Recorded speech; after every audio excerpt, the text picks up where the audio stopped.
Shall we all stand, please, and turn your Bibles in the book of John? The book of John, chapter 11.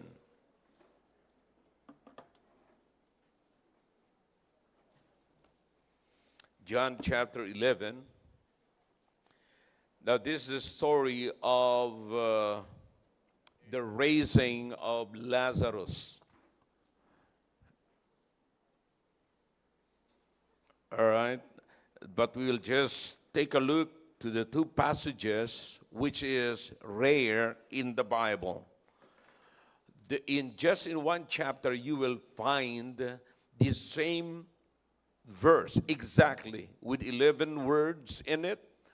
Okay? Those 11 words are the same. Very rare po sa Biblia. Napakabihira po ito na makikita po natin. Pero parehas. It was quoted by two different people, but the same words that came out from their mouth. Okay? Verse number 21. Look at what the Bible says. Chapter 11 of the book of John, verse number 21. Are you with me now?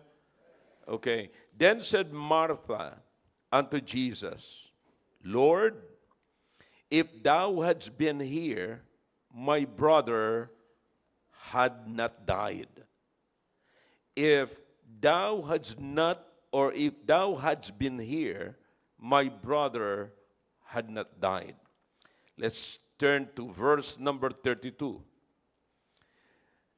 Then when Mary was come where Jesus was and saw him, who came? Who came here? Mary. Okay, Mary. Now, verse number 21, we have Martha. And they are sisters. Okay? Maliwanag mga kapatid, yan mga bagay na dapat natin bigyan ng pansin. Okay? Here's what Mary said. She fell down at his feet, saying unto him, Lord, if thou hadst been here, my brother had not died. Okay? Ano sinabi ni Martha? If thou hadst been, Lord, if thou hadst been here, my brother had not died. And Mary said, his sister, Martha's sister, ano sabi? Lord, if thou hadst been here, my brother had not died. See? Now this morning I'm going to talk to you about what do you believe when you cannot understand? When you cannot understand, then what do you believe? Okay? Now, it's so important to understand that, ladies and gentlemen, this morning, because what is in your mind is different from what is in your heart. Your mind is affected by what you are seeing, but what is in your heart is the thing that rested or that remains from what you believed before. It is the thing that retains. Yan yung nananatili dyan mga kapatid, na yan ay kailangan mo pag dumating sa punto na hindi mo na maintindihan ang mga bagay-bagay. Okay? I hope you're getting the point para mamaya expound ko po yan. Okay? All right. Let's bow our heads for prayer. Father, we thank you for these passages that we have just read.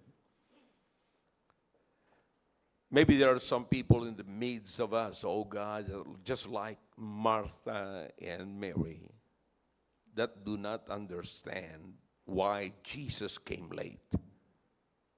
But we believe that Jesus, our Savior, our God, always come on time. He might not come when we need him, but he never came late. Bless this message, oh God, and speak to your people. Naway mabigyan po namin ng kalunasan ang mga if namin sa buhay, just like Martha and Mary. Please make me a blessing, oh God. In Jesus' name, amen. All right, thank you. May be seated in the presence of our God. Now, this story is about Lazarus when he was sick. And he was sick not just by cough and cold, mga kapatid. And this is not a runny nose. This is sick unto death. Okay? And he was about to die. And so Martha and Mary texted Jesus. He sent a message to Jesus and asked him to come. Actually, they did not just say, "You come," and because because Lazarus, our brother, is sick. No. Notice what the Bible says here. Dito po sa binasa po natin. In order for Jesus to push him to come, here is the statement in verse number 3. Okay? Therefore his sisters sent unto him, saying, Lord, behold, he whom thou lovest is sick. Whom thou lovest. So in order to push Jesus to come, he did not just say, our brother Lazarus is sick. Pero sabi niya, our brother whom thou lovest, Lazarus whom thou lovest, is sick. Kasi para mapunta niya, mahal na mahal mo siya. Kilalang kilala mo siya. So siya may sakit ngayon. So, do you understand what these sisters are hoping from the Lord Jesus Christ? Yeah? Na umaasa sila na sila ay pupuntahan ng Panginoong Kristo. But back in those days when the Jews was looking for the Lord Jesus Christ to kill him, and they were in Jerusalem, and then the Lazarus and the two sisters, they were in Bethany. And actually, it is only like 3 point something kilometers, mga kapatid. Malapit lamang po ito. Malapit lamang po yung lugar po nila. So it is just like a 30 minutes walk. So remember that the Lord Jesus Christ, he did miracles and he healed many sick people, and he gave sight to the blind. He caused the lame to walk, And now, these sisters are hoping that Jesus will come to heal him because he is the person whom the Lord Jesus Christ lovest. You see, siya yung BFF ng Panginoong Kristo, mga kapatid. Kaya inaasahan siya ng dalawang magkapatid na darating. Kasi yung ang lumpo pinagaling mo, hindi mo kilala eh. Yung ang bulag, hindi mo naman kaanoan mo, binigyan mo ng sight. Yung mga gumawa ka, ikaw yung gumagawa ng miracles. Kaya just imagine, maybe these two are hoping and they're not hindi sila bothered na mamamatay si Lazarus, kapatid, because they knew that the friend of Lazarus, Jesus, is a miracle worker. Actually, he raised already dead. He knows it. They knew it. See? So alam po nila yun, mga kapatid. Kaya umaasa sila na pupuntahan sila ng Panginoong Kristo. But they were frustrated. Jesus didn't come when they are hoping that they should come. That he should come. Jesus should come. Kasi kaibigan mo to eh. Tsaka hindi mo lamang basta-basta kaibigan ito. Nalalaman natin na back in those days when Jesus was pressed by the people and he needs something to, he needed to get away from people. You know where he is going? Sa bahay ni Mary and Martha, sa bahay ni Lazarus. Doon siya nagpapahinga. Doon sila nagpe-fellowship. You see, so you understand that ngayong may sakit na ngayon si Lazarus, we're hoping that you're coming. The sisters are hoping that they're coming. And so, ang nangyari mga kapatid, nag-stay pa siya ng 2 araw hanggang sa dumating ang pang-4 na araw na si Lazarus may sakit and Lazarus died. Namatay na po si Lazarus. Atong namatay na si Lazarus, wala na yung pag-asa nila.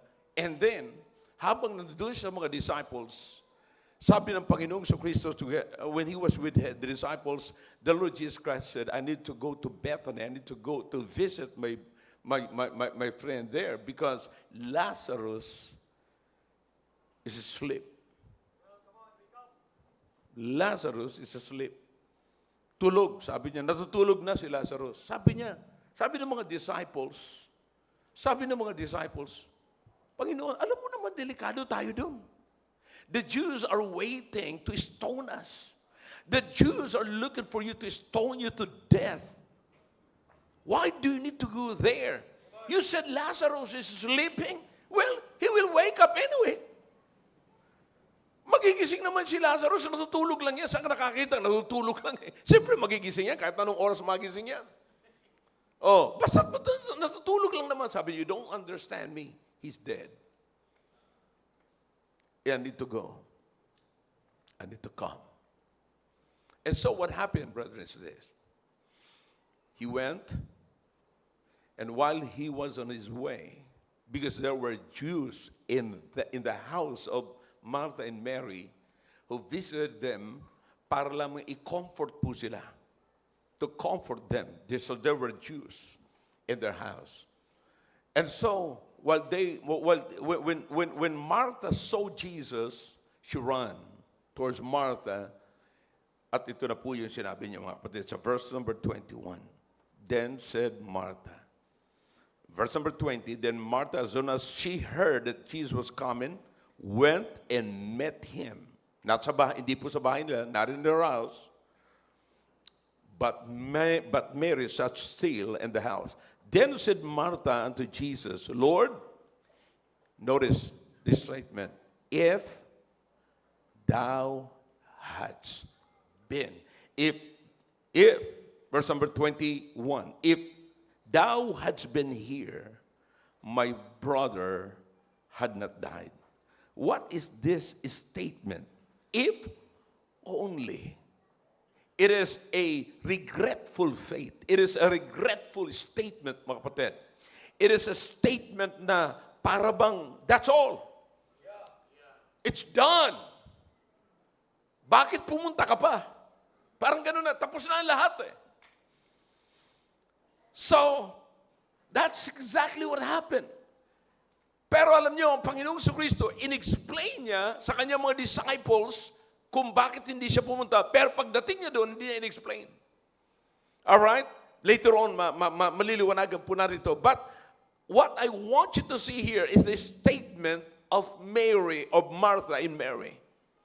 And then, habang nandoon po siya, at sinabi ngayon ni Martha kung ano nangyari, alright? And then, verse number 32, here comes Mary. Then when Mary was come, where Jesus was, sinundo siya kasi ni Martha, and saw him, she fell down at his feet, saying unto him, same words, same statement, if.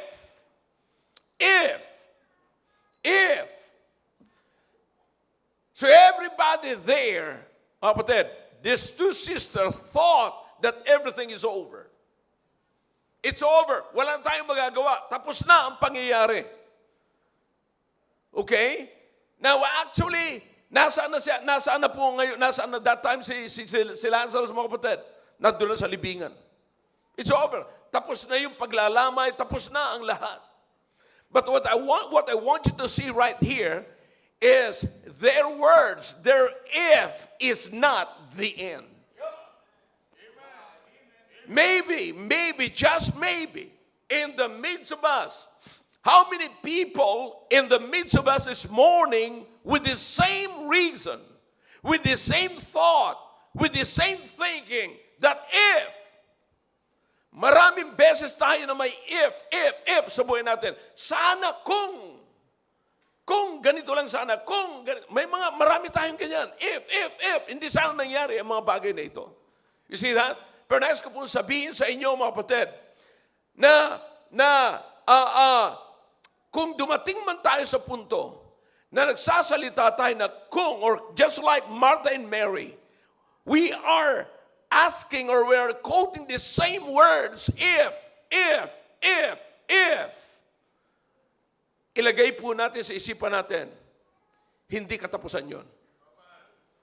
Anumang mangyayari after that, it will happen again. Now, not because you solved one problem, it is an assurance already that you will not encounter another trouble or another problem. Kapatid, sa buhay na ito na habang nabubuhay tayo, pag may problema tayong darating, may problema na namang darating. Huwag nating sabihin na pag may namatay na isa, wala nang mamamatay. No. May mangyayari at magmangyayaring ganyan, mga kapatid. But the thing here is this.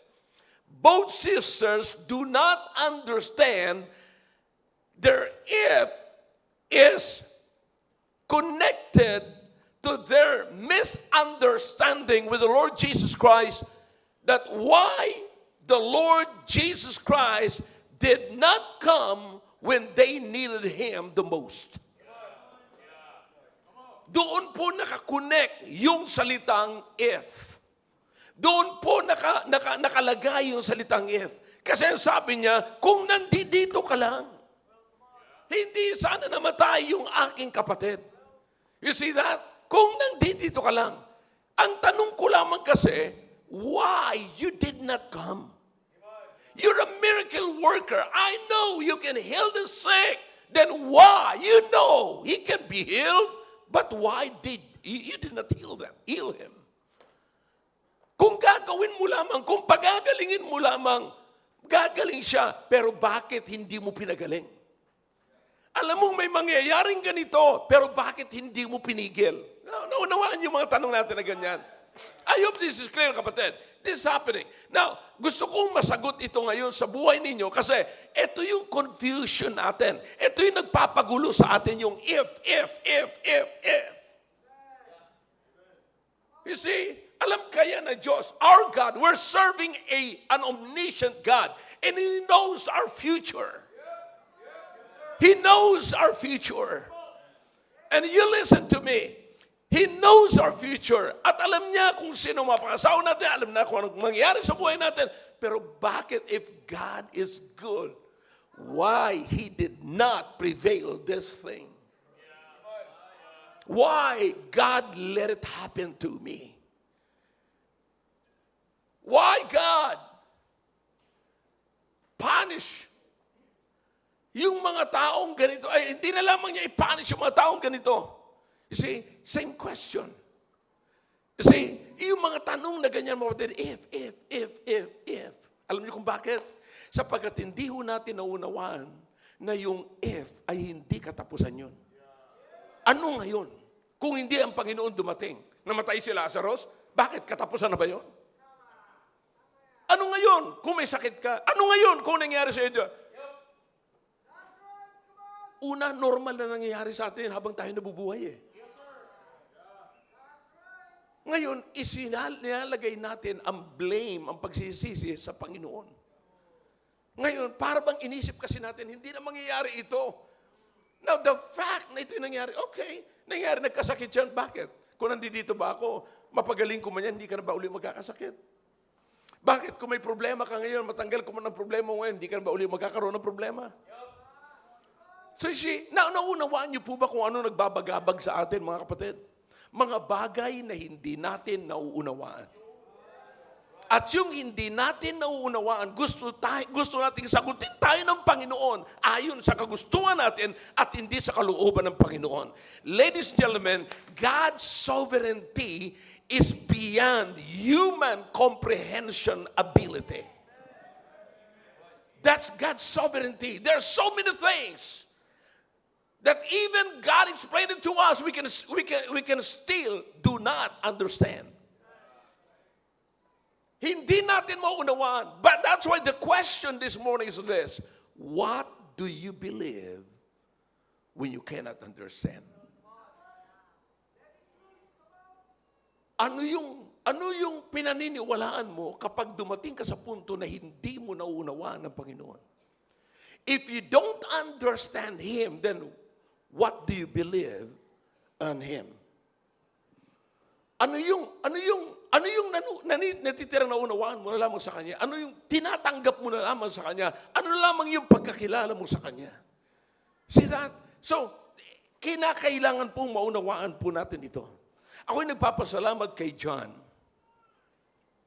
Si John ay gumamit siya ng literary kwentos dito mga kapatid sa Biblia in a form of prolepsis statement. Ang prolepsis statement, if you're not familiar with that, it is a future event that John put it into the present that you can shout or enjoy it like it already happened. Okay? Para bang kinuha niya ito, mangyayari pa lamang ito, kinuha niya, nilagay niya sa present. So that habang kinikwento niya rito sa present, may idea ka na mangyayari ito sa future na merong kasiyahan, excited ka na. You see, in other words, you can shout, you can enjoy because you know what's going to happen in the future. You see? Now, in other words, yan po yung sinasabi ko po sa inyo na yung kung may if ka rito at alam mong sa dulo meron pa doon mangyayari bukas, kapatid, tatanggapin mo ito na merong kasiyahan. Alright? So, here's what happened. Kaya nga sabi ni John, sabi ng Panginoon kay Martha, what do you believe? What do you believe? Okay? Now, notice what the Bible says here. Let's go to the book of John. Chapter 11. Okay? I know, in verse number 24, Martha said unto him, I know that he shall rise again in the resurrection at the last day. Resurrection. She believed that there is a resurrection. Okay? That Lazarus will rise again. She got it from the teaching of the Pharisees. Okay, the Pharisees got it from the book of Daniel. Okay, now the Pharisees believe in the resurrection. The Sadducees don't believe it. Yan po ang naging dahilan kung bakit naghiwalay sila. Sadducees and the Pharisees, they have different belief on resurrection. The Pharisees believe in resurrection. The Sadducees don't believe it. That's why they are Sadducees. See? Hindi nakuha yung mga kapatid. But anyways, so, yun doon niya po nakuha ito. Sabi niya, I believe that He will rise again in the last days. You see, yan ang paniwala niya. Alright? Which is, sabi ng Panginoon, just imagine, sabi niya, ang paniwala niya kasi balang araw, lahat ng tao ay mabubuhay na maguli. Okay? Yan ang mga daldalang katuruan ng mga Pharisees. Okay? Yan ang mga pinalagay nilang paniwala sa mga tao. But there's another one. This is the most interesting part, mga kapatid. Okay? And then, in verse number 27, she saith unto him. Nung tinanong siya ng Panginoon sa verse number 26, believest thou me? She saith unto him, Yea, Lord, I believe that thou art the Christ, the Son of God, which should come into the world. I like it. Yung pangalawang sagot niya, mga kapatid, napakaganda. Sabi niya, I believe, though this is what happened. Alam kong may nangyari, this is what happened to my brother Lazarus. He died, and you didn't come. But sabi niya, if thou hadst been here, hindi mangyayari yan. But I still believe. Kahit na namatay siya, sapagkat hindi ka pumunta rito, at kaya siya namatay kasi hindi ka pumunta rito, pero naniniwala pa rin ako na ikaw si Kristo. Na ikaw ang Diyos, ikaw ang bumuhay sa mga patay, ikaw ang nagtagapagligtas, ikaw ang Messiah. That's still, what I believe. So I believe that you are the Son of God. You see, here's the thing, kapatid. Mahalaga, mga kapatid, mahalaga sa buhay natin na iba yung ating iniisip sa na-stack sa puso natin.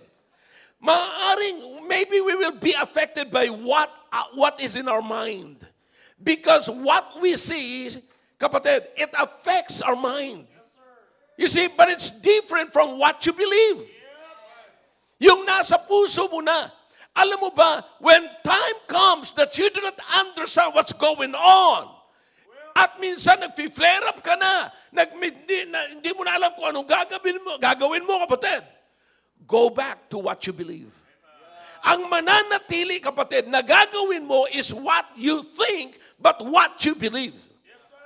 Do you understand that? So it's so important. Kaya nga po sa punto na ito, ang sabi ng Panginoon, all right, ngayong patay na si Lazarus, ngayong nawala na siya, anong paniwala mo?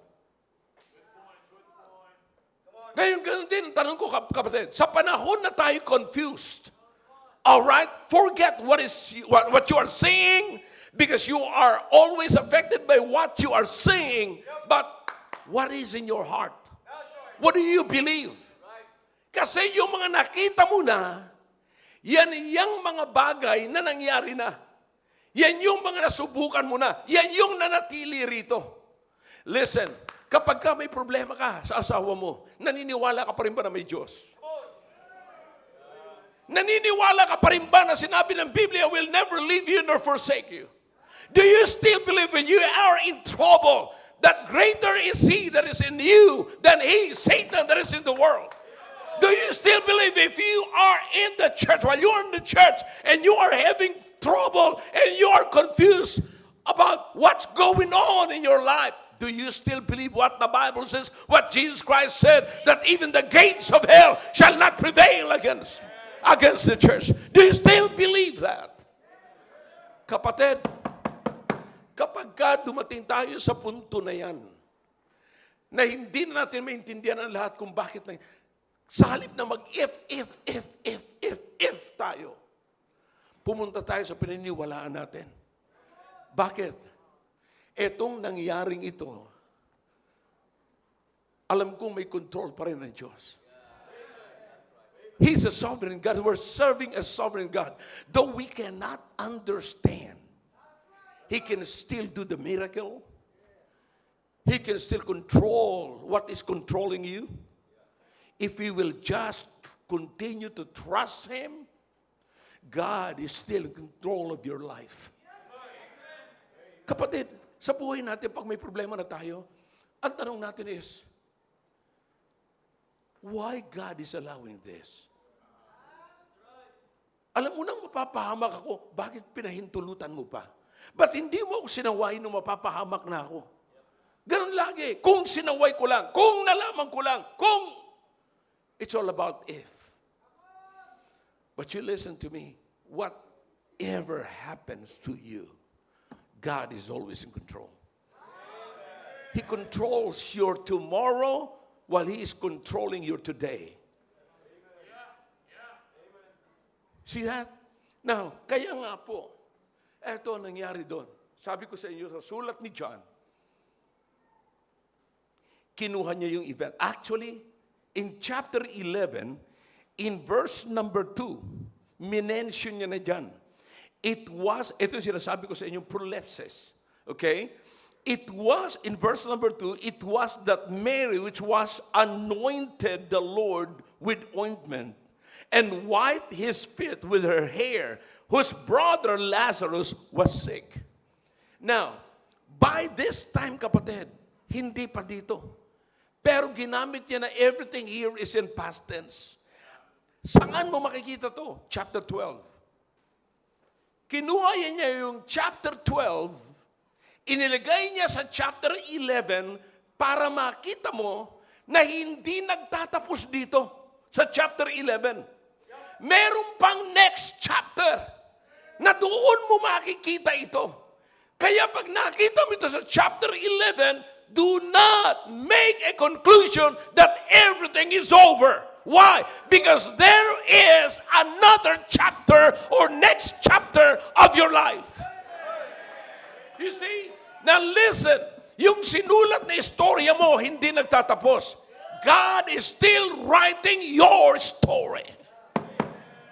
Maaaring mabigat man ito sa una, lahat sinabi mo na yung if, na para bang tapos na ang lahat. No, hindi pa natatapos ang lahat. Chapter 11 lang, kinuha niya lang yung mangyari rito, pinakita sa iyo na parang present sa future, na parang nangyari na, pero ang totoo niyan, ipinapakita lamang sa inyo na meron pang next chapter ang buhay mo.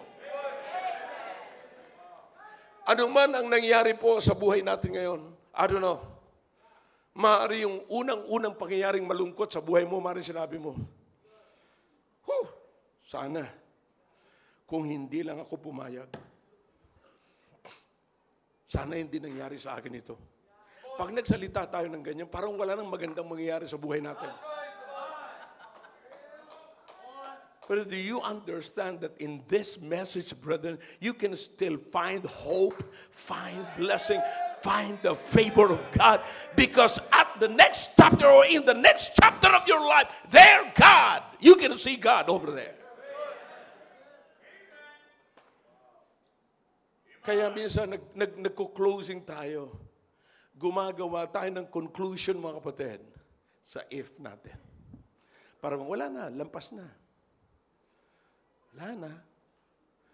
Doon, bahay namin. Lampas na.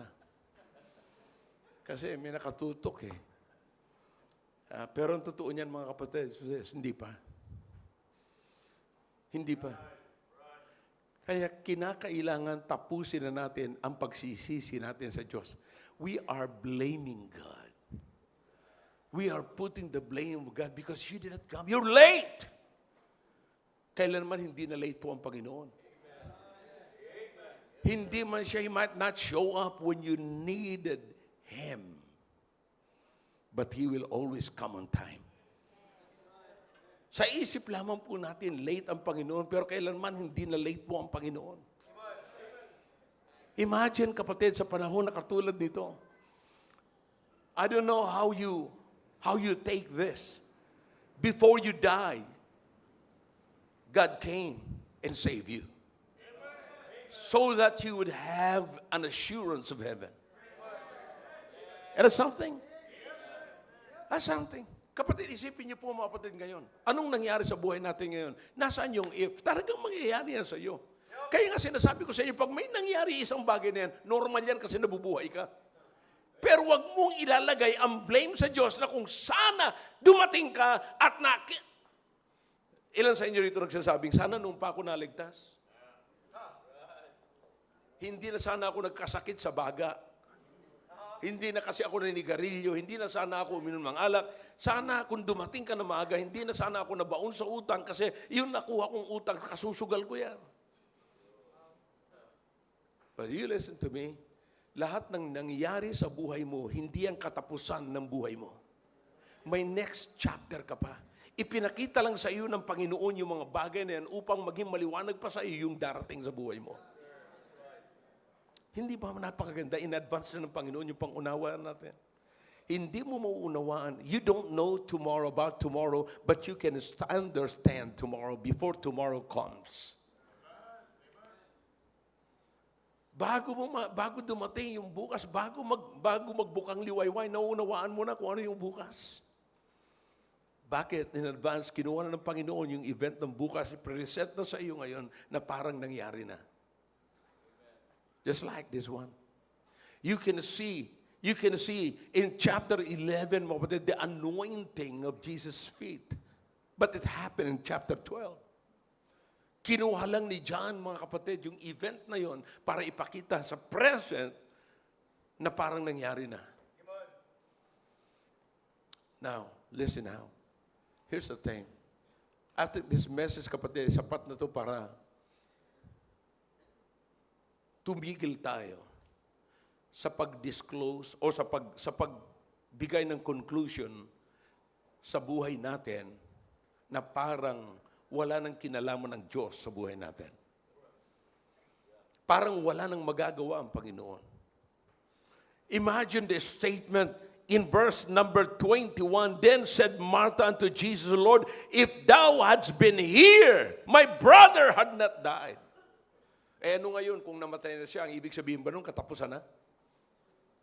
Eh katulad ng ginawa ng Panginoong Kristo, pumunta siya sa libingan at kinuman niya si Lazarus. Lazarus, come out!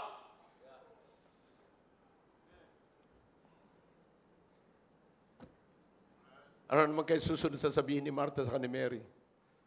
Ay sus, patawarin tayo. Nakapagsalita ako ng hindi tama. Yun na naman susunod. See? Kapatid, everyday's life, yung araw-araw na pamumuhay natin, mga kapatid, ay punong-puno ng para sa atin ay sorpresa kasi lahat tayo ay lumalakad sa namumuhay sa pananampalataya. That's why, let me ask you a question.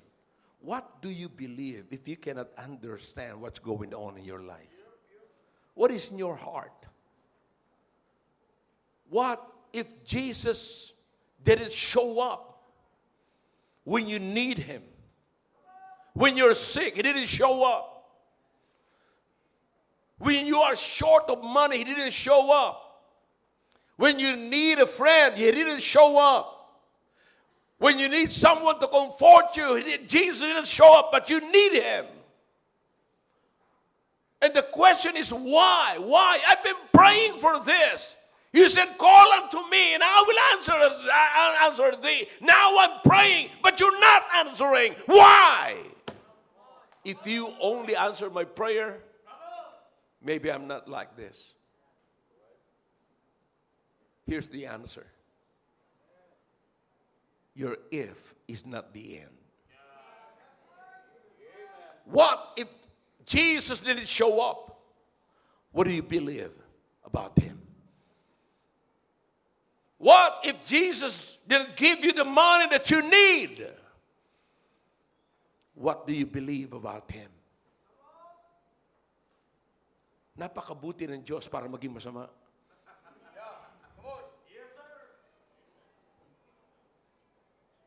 Napakatapat ng Diyos para iwanan ka. Do you know Him? Do you still believe that?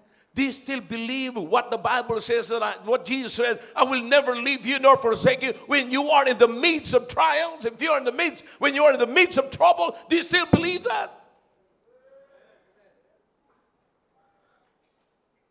That's why it's so important that you must know the Word of God. Kailangan mo talaga ang salita ng Diyos, kapatid. Kailangan mo talaga ang simbahan. Kailangan mo talaga makakapakinig ng katulad nito. Kasi maraming beses na dumadating tayo sa kalagayan natin na wala nang natitira. Gulong-gulo na ang isip natin. Pero dapat may natitira sa paniwala mo sa puso mo. Alam niyo kung ano natitira dyan, yung naririnig mo rito sa panahon ng parang iiwanan ka ng asawa mo, parang wala na kayong makain, may maiiwan dyan sa puso mo. At yung maiiwan dyan sa puso mo, yan lamang magpapatatag sa buhay mo. That's why, what do you believe when you cannot understand what's going on in your life? Meron pa bang natitira? Do you still have something in your heart that when confusion comes, when your struggle comes, you're still staying intact?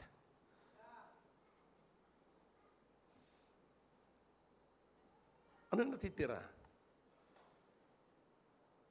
Magulong-magulo na, sabi, magulong-gulo na ang isip ko. Grabe na ang nangyayari sa hindi nyo lamang alam, hindi nyo naiintindihan. Oh yeah, that's why you need something in your heart that stays. What do you believe? Huh? What do you believe? Kapag ka ikaw na ang pinag-uusapan at parang nagtataka na kung bakit ikaw, anong pinaniwalaan mo? Do you still believe? Sometimes we thought that I'm alone, nobody's with me. No one is comforting me anymore. No one is in favor of me. What do you believe? Do you still believe that God has a plan for your life? And His plan is not bad. His plan is good.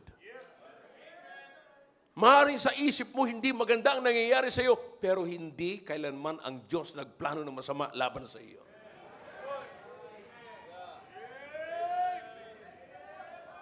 God never planned anything against you, but it's all good for you. Remember that He can even turn the bad things into good. Sometimes the good and the bad things are working together. Not to put you down, but for your own good. Do you still believe that? Di ba? Lahat ng mga nangyayari hindi maganda, kapatid, maaaring hindi na. Sabi mo, maya-maya lamang. Think about Job. Kaayos lamang ng isa nagbalita ng hindi maganda. Dumating na naman yung magbabalita na hindi maganda. Mamaya magbabalita naman niya hindi maganda. Mamaya darating naman yung hindi magandang balita. Pero sabi ng Job, I know you. I still believe in you. I still believe in you. Hubot-hubad akong lumabas sa bahay, bata ng aking ina, papasok din ako, lalabas ako sa mundong ito na hubot-hubad. Purihin ang pangalan ng Panginoon. Why is that? Because he knew him. What about you? What about you? Kumusta po ngayon? Anong problema meron ka ngayon? Anong kabigatan meron ka ngayon? Na masasabi mong parang hindi na ako tinatouch ng Diyos, parang hindi na ako kinakausap ng Diyos. Oh, sa isip mo lamang yan. Pero balikan mo kung anong nasa puso mo. Tignan mo. What do you believe? I like Mary. I mean Martha, I like her. Sabi niya, yeah. This is what happened to my brother. Yeah, nakapagsalita po siya na kung dumating ka lang sa panahon ng tinext kita. Sana hindi namatay yung aking kapatid. Pero bagamat nangyari yan, sabi niya, I still believe in you that you are the Christ.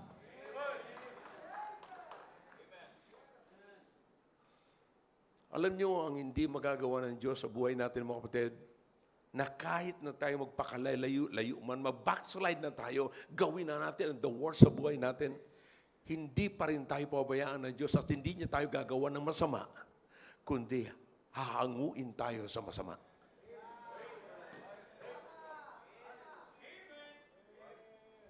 Somebody here can testify. Somebody here can stand up and testify. Yeah, naranasan ko po yan, Pastor. Nagsuwail ako sa Diyos. Sumiulain ako sa lahat. Hindi ko na, ako'y karapat dapat ng parusahan ng Diyos. Pero hindi ako pinarusahan ng Diyos. Nandito ako ngayon nakaupo na mayroong maayos na pumuhay at maayos na pag-iisip at maayos na bihis. Andito ako ngayon. Why is that? Because the only thing that God cannot do to you, listen, He saved us when we were sinners. While we were yet sinners, Christ died for us. Who art thou, man, that God is mindful of you? Huh? Tapos panay ang if natin, if. I'm closing now. I just want to let you know that your word, if, is not the end. In chapter 11, John used the prolepsis way of literary. Pero sabi niya, there's a next chapter. I just want to show you that chapter 11 is not the end. There's another chapter. Maaaring nangyari ito sa iyo ngayon sa chapter 11, pero meron pang chapter 12. Ano yung nangyari sa chapter 12? Mary anointed Jesus' feet. Di ba? Masaya na sila. Masaya na. Anong meron sa chapter 11? Bangkay. Anong meron sa chapter 11? Kalungkutan. Anong meron sa chapter 11? Lamay. Anong meron doon sa chapter 12? Si Lazarus nakikipaghapunan.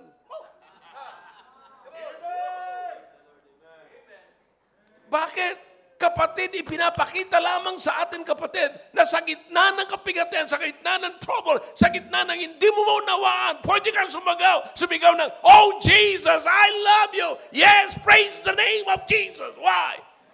Because I know what's gonna happen in chapter 12. If you know that there's a next chapter of your life, you don't have to worry your present life. About your present life. You don't have to worry. Wala kang dapat ipag-alala rito, mga kapatid. Bakit? Ano man ang nangyari sa iyo ngayon, may next chapter ka pa. Naintindihan niyo po yung mga kapatid? Sa chapter, anong meron sa chapter 11? Eto, anong meron sa chapter 12? I hope the message is clear. What do you believe when you cannot understand? It is important. Because the very thing that will push you, that will motivate you, is what you do right here. What you do, what you believe. What you believe. Last night, I talked to the ushers and the security. I told them, you don't need to wait to be motivated to move. You got to move to be motivated. The reason why you are not motivated because of your if.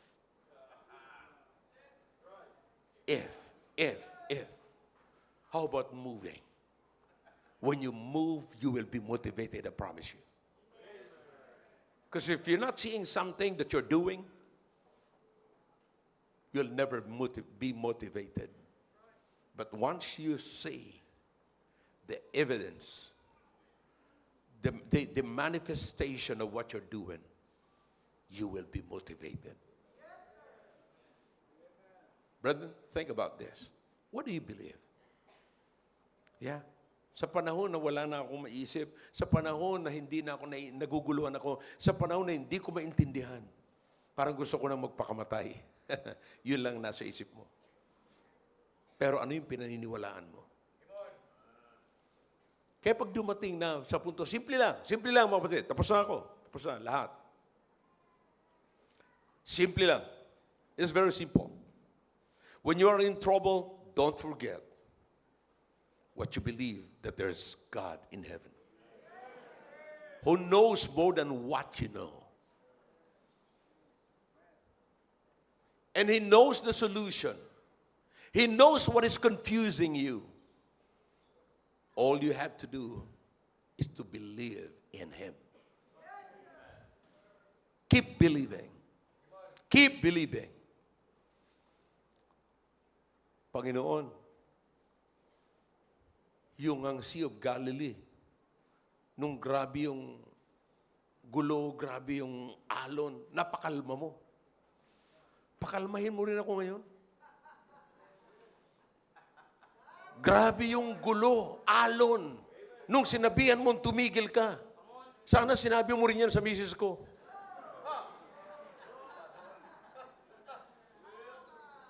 You still believe that?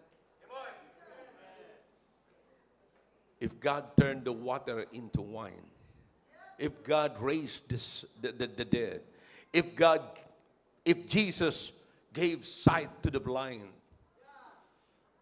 and if you believe that, then why trouble ye? Why? Just keep on believing. Again, think about this. What do you believe? Anong natitirang paniniwalaan mo sa puso mo nung hindi mo na maintindihan kung ano nangyayari sa'yo? Do you still believe that? Do you still believe that? May natitira pa ba? Ako'y naniniwala, kapatid, na magkagulo-gulo man ang utak mo, may natitira pa rin yan dyan eh. Pero ang tanong ko ngayon, naniniwala ka ba sa natitira na yan? Ano sabi ng Panginoon? Kahit gamunggo na lang. Gamunggo na lang yung paniniwalaan mo. Kaya mo pa rin yanigin ang bundok. Yung misis mo, hindi naman ganun kabundok eh. Kaya mo pa rin yanigin. Kaya mo pa rin yanigin. Gaano magkaliit? Kunti lang. Kung ano man natitira dyan, kunti na lang. Kunti na lang. Kunting-kunti lang ang natitira dyan. Paniwalaan mo pa rin yan.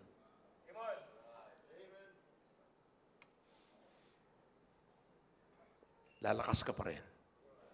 Titibay ka pa rin. Am I clear? Shall we all stand, please? Father, thank you for your words. Thank you, oh God, for what we heard this morning. There might be something, oh God, that we miss in this message, but oh God, the rest, I believe, is enough to encourage us, to keep us going. Because there is something in our hearts that remains, oh God, that we must keep on believing, keep on doing. That will keep us going. Bless your people tonight, this morning. Speak to everyone, please. Let's come to the throne of God this morning.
Uli po, Diyos, nagpapasalamat kami sa ginawa niyo po sa aming kalagitnaan. Pagpalain niyo po, O Diyos, ang aming narinig. Maraming beses sa kami po ay nagdududa and naiisip po namin, when our prayers are not answered, we thought we don't need you to answer our prayers anymore because you're late already. But, oh God, please forgive us. Maybe because of our little faith or no faith at all. Please forgive us. Now we realize, oh God, that our if is not the end. There's a next page in our life, oh God, that we must look upon. Dapat pa po namin titignan ito at dapat pa huwag kami mawawala ng pag-asa, O Diyos. Sapat alam po namin na may next page pa sa buhay po namin. Hindi pa ho natutuldukan, hindi pa ho tapos. Kahit na may nangyayari, sapat normal na mayroong nangyayari. But oh God, we must keep on trusting you, keep on believing that thou art the Christ, thou art the God, thou art our Savior, and thou art the problem solver. Thank you. Now I beg you to please save the unsaved. We have first-time visitors here this morning. I beg you, oh God, to please save the unsaved and baptize the converts. In Jesus' name we pray. Amen.